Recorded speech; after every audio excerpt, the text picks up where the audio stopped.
Hi everyone, welcome to biology class.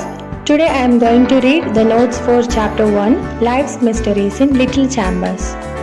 Before that, don't forget to like, subscribe and share for getting more videos. Chapter 1, Life's Mysteries in Little Chambers. First side heading, Compound Microscope. The microscope in which more than one lens is used are called compound microscope. What is the function of a microscope? The function of a microscope is to magnify objects. Lenses are fixed in the microscope for this purpose. Lenses are fixed in following parts, which are the eyepiece and condenser. Next, parts of a microscope and their uses. You can prepare a table like this. First column parts, second column functions.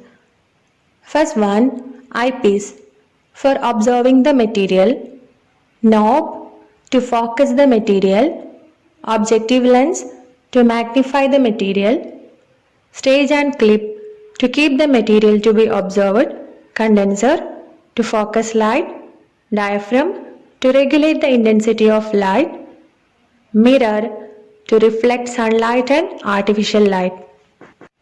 Mirror types and functions. Which are the types of mirror? First one, plane mirror. Second one, concave mirror. What is the function of a plane mirror? To reflect sunlight. Concave mirror to reflect artificial light. Now a question, why do we use a slide made of glass to place the material to be observed? Because glass is transparent. It helps to move the light so we can see the material clearly. So glass slide is used to observe the material. Next one, preparation of observation material. Which are the steps? First step, put the material in a petri dish containing water. Take thin cross section of the material. With a brush, shift the sections to a watch glass containing water. Why we are using brush? So that the material doesn't break. Put the thinnest sections to a watch glass containing stain. Add 1 or 2 drops of glycerin to the slide. Next, wash the stained section and place it in the glycerin on the slide. Place a cover glass over the material. Next, wipe out the excess glycerin.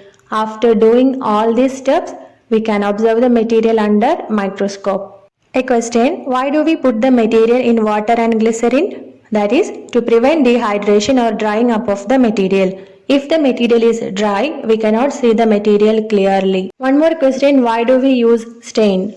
Stain is used to view the material clearly. Next topic, scientists and their discoveries.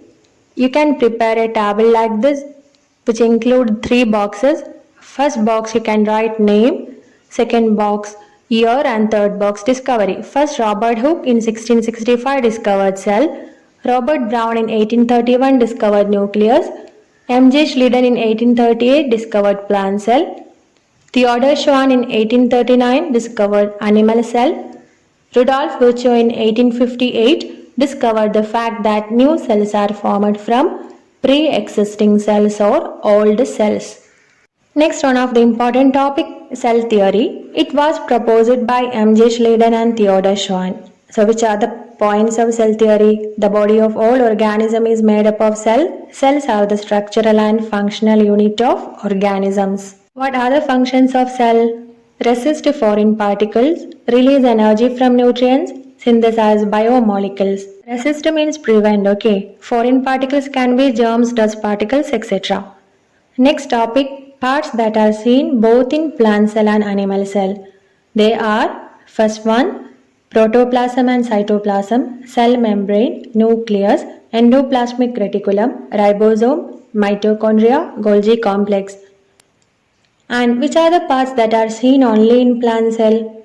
Cell wall, vacuole and plastids. These are the parts that are seen only in plant cell. And the parts that are seen only in animal cell are centrosome and lysosome. After that, you can draw a diagram of plant cell. You can refer the textbook for a clearer picture, okay? And you have to label all the parts. So study to identify all the parts of cell. Next, protoplasm means what? All substances inside the cell membrane is protoplasm. Cytoplasm means it is the part of protoplasm excluding the nucleus. Cell organelles means what? They are performing different physiological functions. Now let us see which are the cell organelles and what are their functions. You can prepare a table like this. First one, mitochondria, abundantly seen in the cells of liver, brain and muscle. Function, powerhouse of the cell, helps in production and storage of energy. Second one, endoplasmic reticulum, cytoskeleton of the cell, conduction of material, provide firmness and shape to the cell. And third cell organelle, ribosome, seen either attached to the endoplasmic reticulum or free in the cytoplasm, and it helps in protein synthesis. Next one, vacuole, this is seen only in plant cell, covered by tonoplast, store water, salt, excretory materials, etc.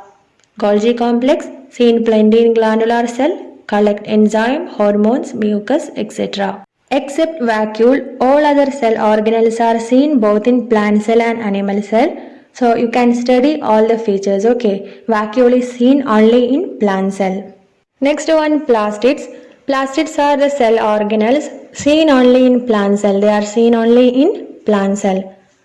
Then which are the different types of plastids? There are three types: chromoplast, chloroplast, leucoplast.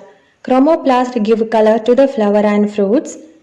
Chloroplast helps in photosynthesis. Leucoplast store food materials. Chromoplast contains many pigments. Which are the pigments? Xanthophyll, which is yellow in color, keratin, yellowish orange, anthocyanin, red or purple colored. And we know that when fruits ripen, its color and taste changes. What is the secret? Secret behind change in color and taste of fruit. Chloroplast changes to chromoplast. Starch is converted to sugar. Next topic, animal cell. You have to draw a figure. You can refer the textbook, okay? And label different parts. Identify the parts. It's very important question. And which are the cell organelles that are seen only in animal cell? Centrosome and lysosome. First one, centrosome. It is seen only in animal cell. It contains centriole. Centriole helps in cell division. Lysosome. It is seen only in animal cell. It contains digestive enzymes that destroy the foreign substances. Let us compare compound microscope and electron microscope. So you can prepare a table like this. First box, compound microscope. Second box, electron microscope. It uses light here. It uses electrons. It magnifies an object 2000 times maximum its size. But here it magnifies an object million times maximum its size. Next one, structure of nucleus. So this is the two-dimensional figure of the nucleus. Okay, in your textbook you can see the three-dimensional figure of a nucleus. This is the two-dimensional figure. For examination, this figure is also asking. Let us study different parts of nucleus, their peculiarity and function. First one, nuclear membrane, double-layered, cover the nucleus. Nuclear pore, pores in the nuclear membrane, conduction of materials to and from the nucleus. Nucleoplasm, fluid part, contain nucleolus and chromatin reticulum. Nucleolus, spherical body, production of ribosome, chromatin reticulum, seen as network, they carry genes. A question, why nucleus is considered as the regulatory center of the cell? The proteins produced in the cell helps to regulate various activities. The synthesis of proteins is under the control of genes in the chromatin reticulum in the nucleus. Hence, the nucleus is considered as the regulatory center of the cell. Next topic, prokaryotes and eukaryotes. What are prokaryotes? The organisms that doesn't contain nucleus are called prokaryotes. They do not have a nucleus. Example, bacteria, cyanobacteria, mycoplasma, etc. Eukaryotes means the organism that contain nucleus are called eukaryotes. They have a nucleus. Example, amoeba, animals, plants, etc. Thank you for watching.